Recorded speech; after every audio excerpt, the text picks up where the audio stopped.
Как прокомментируете сегодняшнюю игру? Тяжело что-то комментировать.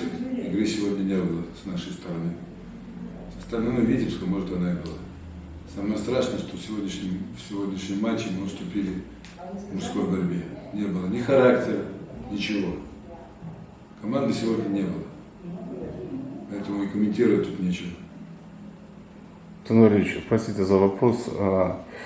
Стоит ли опасаться, что после 5 вот этих поражений на старте сразу сезона психологическое состояние команды опустится там вплоть до точки невозврата? Вот.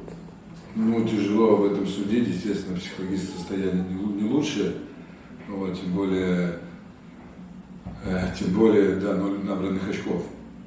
Но это надо исправлять. По-другому не может быть. Кто бы тут не работал, условно говоря, так позволять себе так играть, так мы заводим себя ниже плинтуса еще.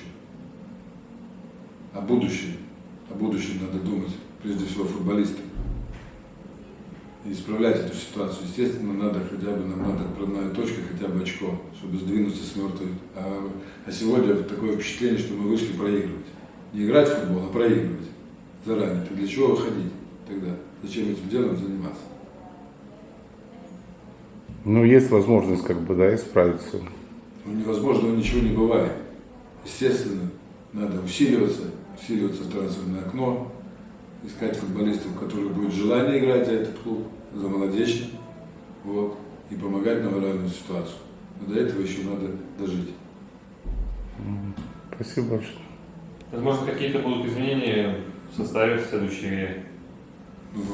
Возможно, все. До следующей игры у нас еще больше недели. Вот, поэтому изменения, естественно, надо найти то сочетание футболистов, которые будут помогать друг другу, которые не будут бояться играть в футбол.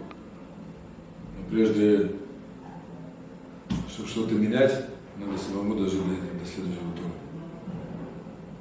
Спасибо, Александр Валерьевич.